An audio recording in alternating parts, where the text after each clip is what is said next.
Hello, everyone. Welcome. I hope that you all had a great holiday if you celebrate, and spent time with your families and got to get some good R&R. Last Thanksgiving, I celebrated with my family. It was also my birthday, so I spent time in Chicago. Went to WWE Survivor Series, had a spectacular time. But now we are back. Okay. So, first thing you need to do, if you haven't been to the channel, this is your first time, subscribe to youtube.com/Secretary of Shade. Go ahead, hit that bell for notifications. Also, you can follow me on social media at Dapper Dan Midas. We almost have the Secretary of Shade TikTok ready to go. So I'm excited about that. But tonight, we have some things to discuss. Now, on the docket for tonight, we have George Santos today. Nerve. Okay, so let's just start here.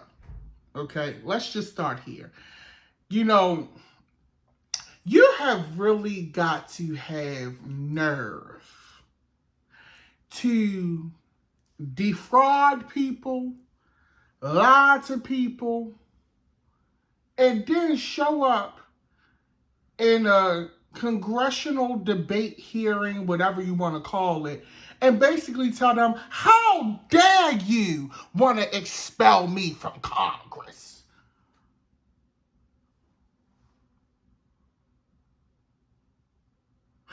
It's to the point now where I just don't.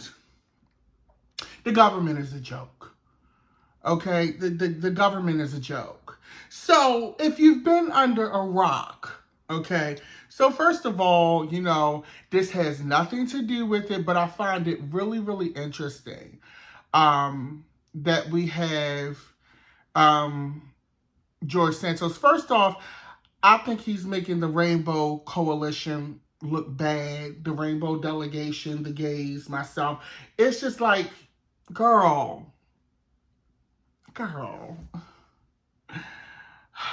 Now, behind closed doors, we all know a stunt queen. We know the girls that craft and, you know, using credit cards and shit to get things done. But not in Congress, niece. You scammed the whole district. Now, part of me is like, damn, bitch, you did that. But another half of me is like, really? What is, like, really wrong? So let's take a look. So, the reason why, this is, by the way, his third vote. This is the third vote coming up for him to be expelled from Congress, right? So, in addition to, because we talked about him before, in addition to him lying, he said his mother was in the building at 9/11, he's a refugee, all crazy. He went to these esteemed colleges and he had all this money and this, that, and the third. Just a bunch of load of crap, right? Just lying, okay? Now, not only did he do that, which is enough, he refuses to resign, even though the people in his district say, you know what, homie, this is, you told us a bunch of lies. You know, you need to get up out. The people in the district are saying that. But, you know, he's not getting up out. Now, he claimed he's not going to run for re-election. But, you know, things can change. But in addition to him lying, there's also an ethics report. So, a bipartisan council in the House was conducted, and they put out this 56-page report. You know, if you've been under a rock, some of the things that he spent $2,200 in Atlantic City, $2,900 for Botox, which obviously we can see. $10,000 spent at Ferragamo and Hermes, which are like high-end fashion brands for all of my fashion girls. $3,300 at a rental property, while his calendar listed him as being in the Hamptons in New York, and he paid off his credit card debt and his rent. Among other suspect spending, such as charges in Las Vegas, while Santos was believed to be on his honeymoon. He did all of this with campaign money. So this is the money that was supposed to be going to him running for office, posters, advertisements, travel to get from city to city to campaign, running his campaign on office. Well, not even city to city, because you running for one district. But you get what the hell I mean. Like, this was supposed to go to, hell no, we won't go vote for George Santos. It's supposed to go to shit like that, bitch. Not you up on, in Hermes getting bags and shit. Then another thing he spent money on was OnlyFans. And I'm trying to figure out, because with these OnlyFans, don't ask me how I know. With these OnlyFans, most subscriptions is like $10, $9.99. If for the more high, well, I don't want to say high class, but for the more popular people, it'll range from like 15 to 20, maybe even 30 if it's like somebody like a major celebrity. So I'm trying to figure out, you must have had a lot of OnlyFans subscriptions for it to even to register a blip on this report, right? Like, you ain't had $10, niece. Like, I'm trying to figure out why the campaign money was being spent.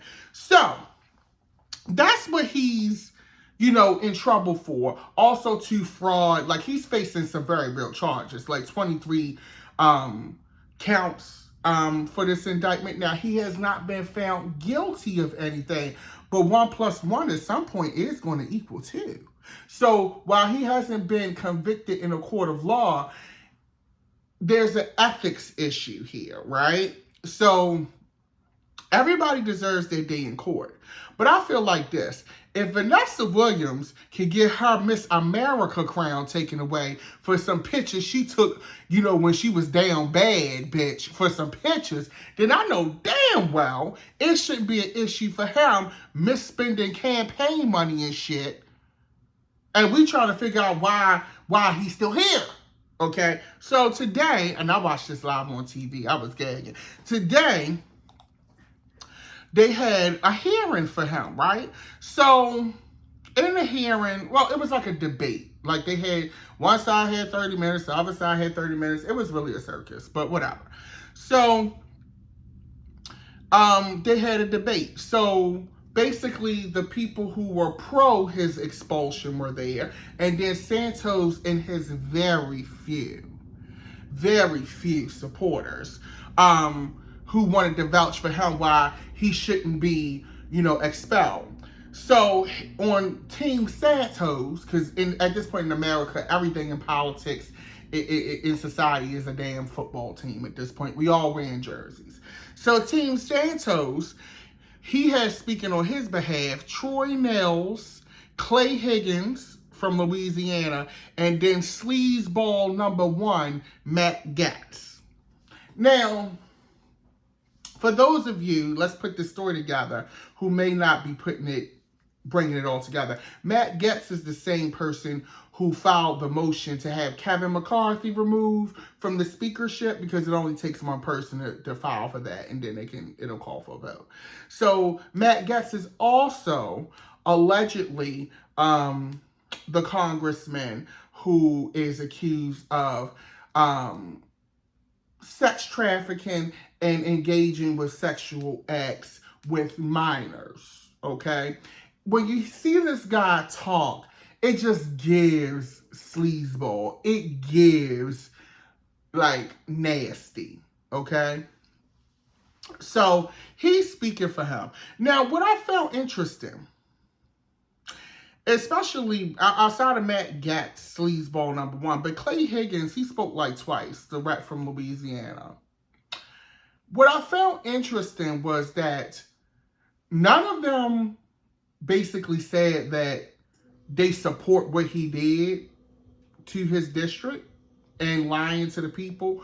Their argument was he hasn't been convicted of anything, and while it is immoral and he could resign, if he's not going to resign, you shouldn't kick him out because he hasn't been convicted. If his district wants to, remove him from office, then they would have to do that in the next vote.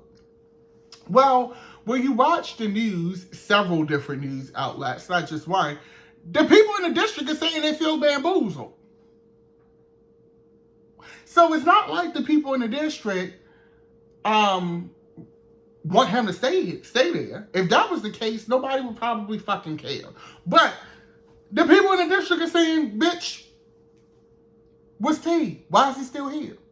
So they do this whole song and dance, and, you know, they doing all this testifying and why, you know, this will set a precedent for people to get removed. Although this idiot, Matt Gaetz, is the same one that set a precedent to get the speaker removed with one call to have him removed. But whatever.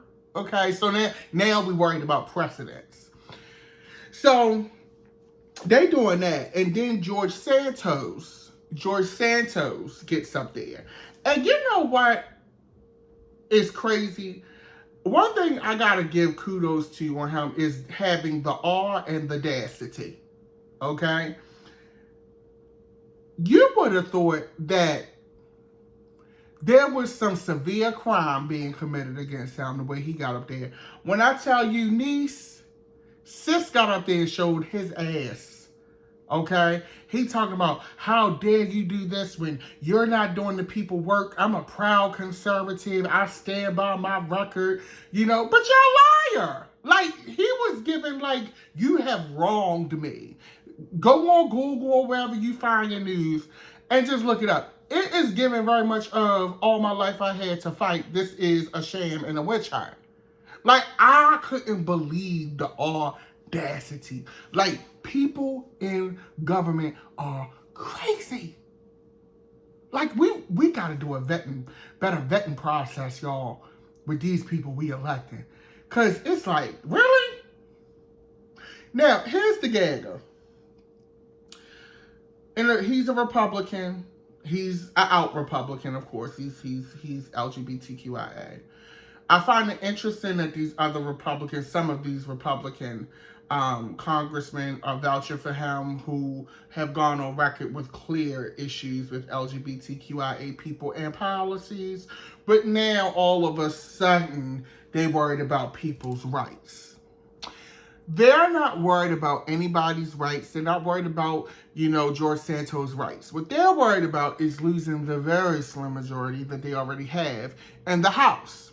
If they expel George Santos, then that shrinks the numbers of the Republican candidates, congressmen in the House. And so when they go to vote, you now have more, the Democrats, although it's not a lot, but they have more footing in voting in Congress, in the House. That's really what it comes down to.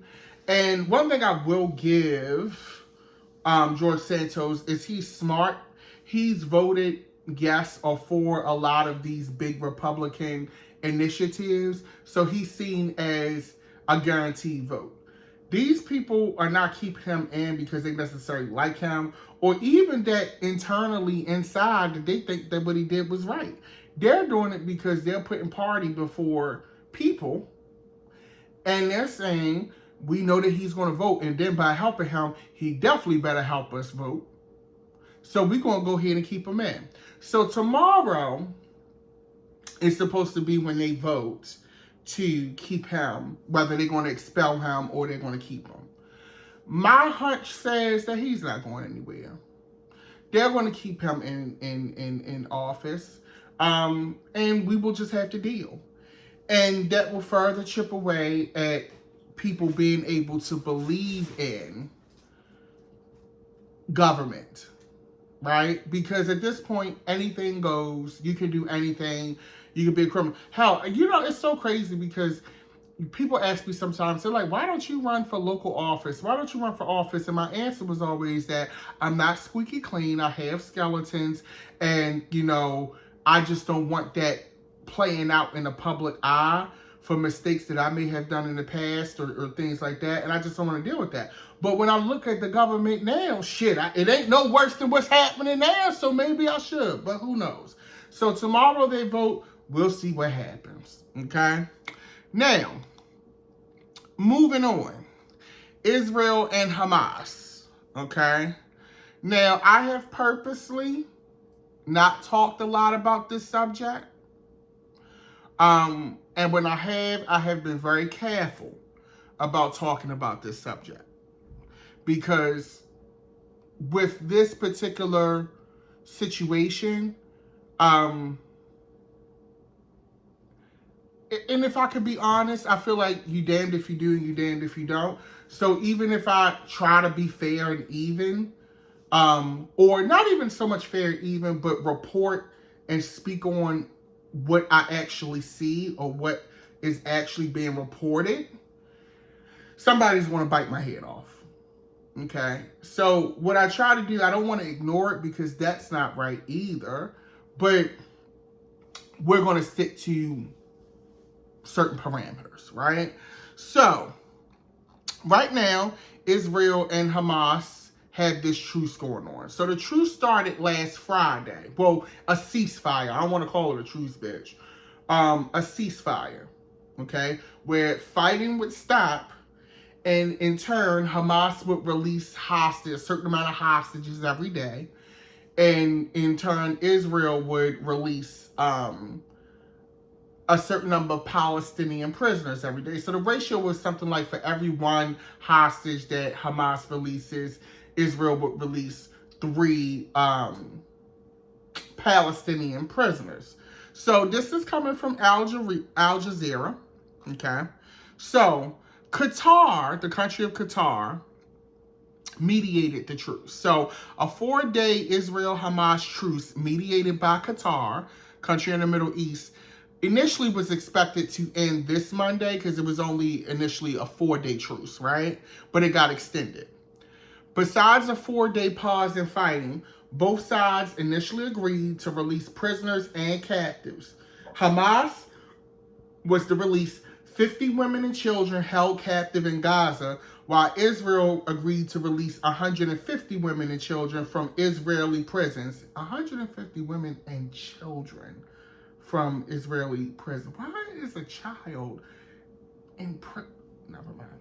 Hamas took 240 captives after its deadly attack inside Israel on October 7th, while about 10,000 Palestinians languish in Israeli prisons, most of them without any charges. So let's put this into perspective here. So you've got 10,000 people sitting in Israeli jails, and most of them haven't been charged with anything.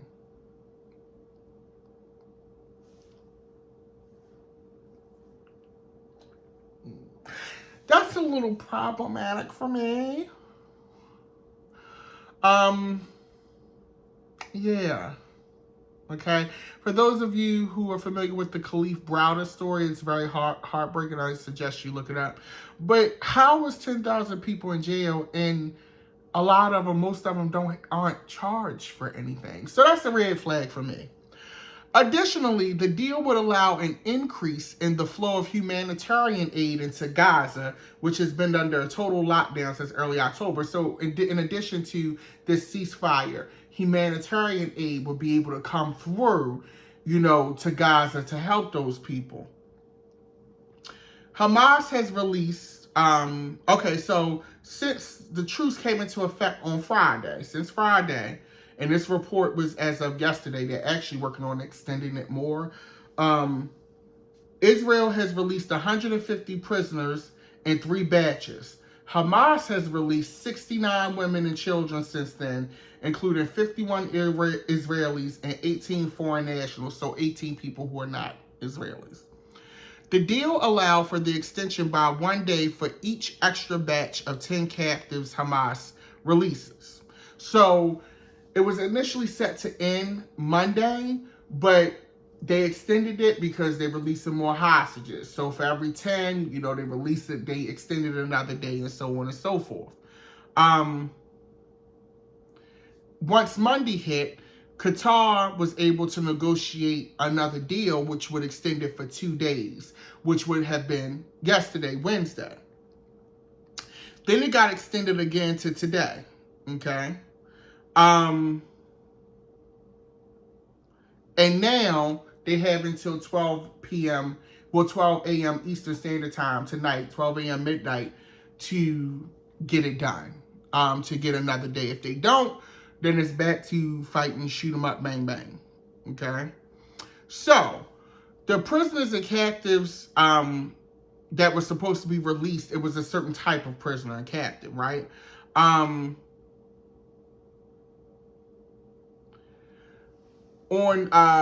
Benjamin Netanyahu announced that on Twitter, well, X, that 50 additional Palestinian women are eligible for release from Israeli prisons. This is in addition to the list of 300 prisoners slated for release that was published before the truce by Israel. The Israeli army radio announced that Hamas released a new list of captives that will be freed. This is the first list that comes as a result of the extension of the pause. Okay? Now, a lot of people are like down for, this release and, having more people out. Hamas is trying to extend, the ceasefire, but word on the street is that they're running out of women and children to release, and they only got men left. So now they got to restructure the deal. They got about 118 men being held hostage. So now they got to restructure that deal and see if Israel even accepts that deal for them to release the men. I'm kind of curious as to what's the end game here for Hamas, because I'm like, niece, and I want all of the hostages to be free. Let me just say that. But I'm like, if your aim was to hold hostages to get some kind of leverage or make some kind of demands, what you gonna do when you run out of hostages? I'm confused. The whole thing is just like confusing to me, right? But that's where we are, okay? So we'll stay tuned on that, see where it goes. Now, one thing I did want to touch on, because Quiet is Kept, I'm really big into climate change and saving the planet. I know, who would have thought? But I'm really big into that, right? So right now, they're holding a climate change summit in Dubai, and it's called COP28, right? Where all of the world leaders, they get together and they basically tell lies to each other about how they're going to do better to cut emissions and stop the planet from overheating. All of these companies come together and lie to each other and say, oh, we're doing this to release carbon emissions and reduce it and, all of this stuff. So they get together and do this climate. Now, the thing is, and there is the first order of business at this summit was they approved a fund, okay? So there's this fund that they've approved where monies would be a climate disaster fund for third world countries or countries who really don't contribute that much to climate change. So these are countries that don't have a bunch of damn buses running on gas everywhere. These are countries that, they're still very natural and holistic per se. They're not sending a bunch of toxic fumes into the ozone layer, whatever is left of that. But they tend to suffer the most from the effects of climate change. So when we have these huge storms, when it floods these areas, when there's catastrophic heat, windstorms, snow, all of that stuff, these areas don't have the protections and things like that to ward off climate change. So what has happened is the UN, this summit, they created a fund to funnel money into those countries to help them kind of rebuild and bounce back from that, okay? Now, the funny thing is, in light of everything that we just talked about with Israel and Hamas, Joe Biden is not going this year, but he is sending an envoy, which includes John Kerry. Benjamin Netanyahu, the Israel delegation, they not going, of course, because they're in the war. King Charles is going on because they ain't got shit going on over there. But I find it interesting that we're sending all of these toxins in the air, war, rockets, all this stuff, and we're not worried about the planet. Okay? So let's think about this. So,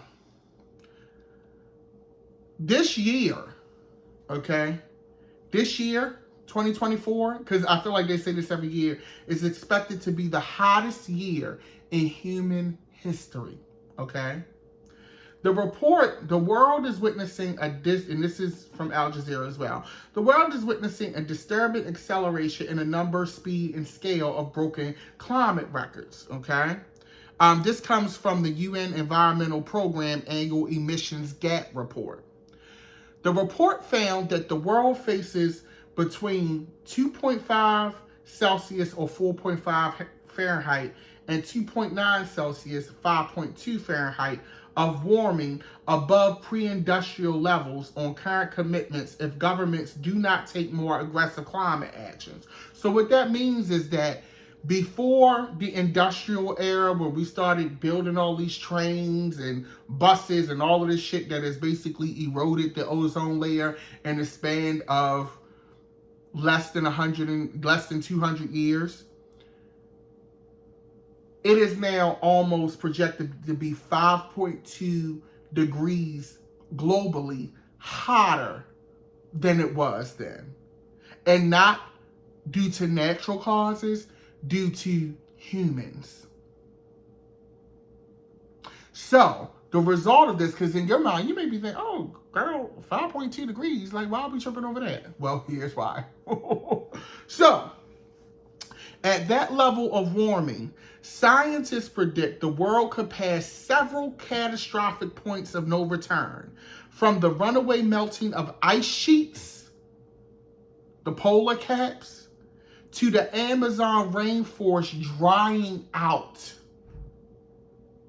and leaves vast swaths of the planet essentially uninhabitable for humans. So, bitch, in our lifetime, niece, we could see the end of the Amazon rainforest. The melting of the polar caps will cause massive flooding to the point where a lot of areas people won't even be able to live there. Okay? That's where we're at. That's where we're at. Okay? That's not good. That's not good at all, whatsoever. So climate change, even for those of you, usually I try to be very even and diplomatic, but fuck that. Climate change is real, bitch. For those of you denying it, even if you're watching this video, you're a fucking idiot. Okay? It's real. You can walk outside in just America and see that it's real.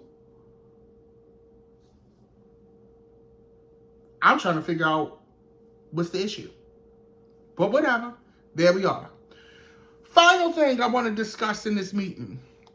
So, usually I don't discuss, entertainment, even though I love it, because y'all only want to hear about politics. Y'all never want to hear gossip or anything like that. But this does tie into politics and law. So, New York has this Adult Survivors Act that they passed, and it went into effect Thanksgiving 2022. It basically gave victims of sexual assault where the statute of limitations for criminal charges had passed on that, they could still file civil suits. For those of you that keep up with, pop culture entertainers, you know that Sean Diddy Combs, Puffy Combs, P. Diddy, Love, settled a lawsuit with his former girlfriend, Cassie. She was suing for $30 million or something like that. The lawsuit was published publicly. And, the lawsuit was, it was a lot. But she filed the lawsuit, I think that Thursday. He settled it the next day on Friday. I've never seen no shit like that ever in my life. But they settled. So she got her coins, and he avoided being embarrassed in court. Now, more people have since filed against Puff Daddy, Be My Pal, when I he how. But we'll see how that works out. But what I wanted to point out about this, so with this Adult Survivors Act, Suits have been filed against politicians, of course, because why wouldn't they be in this? Like former Governor Andrew Cuomo and Eric Adams, who's the current mayor of New York. He got a lot going on, too. It's very busy with him. I doubt he's going to get reelected. But hundreds, here's where I wanted to touch on. This is what I wanted to touch on. Hundreds of people have also collectively and separately sued institutions, including state prisons in New York, jails, and prominent hospitals for abuses that they said were systematically ignored and hidden for decades. There are at least 479 lawsuits of charges of abuse for Rikers Island. Just for Rikers Island, bitch. Now, 3,000 suits was filed. 479 of those suits is for Rikers Island. Once again, if you have not heard about Kalief Browder, I highly suggest that you Google that name, and this will definitely bring more context to why I'm gagging. Okay? I love this because a lot of things happen in prisons, and I know the American, and even to a certain extent, the global view on prisons is like, if you in jail, you deserve to be there. And when you go to jail, whatever happened to you, you deserved it. No.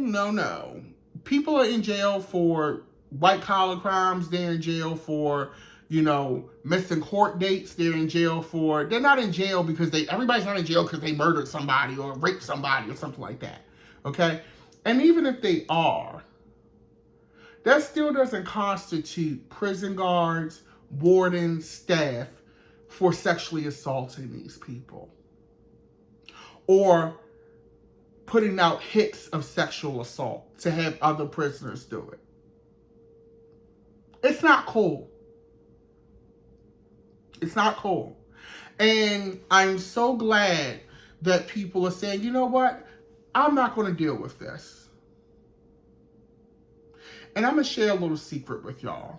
We're going to get a little personal. I was drugged, and I know you thinking, oh, not you big bitch, like you a big motherfucker. And this is what changed my perspective on sexual assault. I was drugged and sexually assaulted. Yes, me. Big guy. Okay? It's taken me a while to get there where I can discuss this publicly without breaking down, but as a person who has been a victim of that, it takes a lot of courage to do what Cassie did. It takes a lot of courage for these people to file these lawsuits against prison systems and hospitals. Now, of course, there are some people who are going to, fudge the truth and take advantage. I know that. But I'm speaking for the people who labored about whether they were going to do this or not. It takes a lot to do that because you have to face the public scrutiny. You have to relive the assault all over again. And then you have to prove your right to vindication and justice as if it never happened to you. So I do give my love and support to any survivor of sexual assault or abuse. Because it's hard and it takes time. So kudos. And on that note, I'm going to leave us here. Once again, make sure you subscribe, youtube.com/Secretary of Shade. You can follow me on social media at Dapper Dan Midas if you want to contribute to the channel. You can do that as well via Venmo or Cash App at Dapper Dan Midas. I hope you guys have a great weekend. Peace and love, and I will see you soon.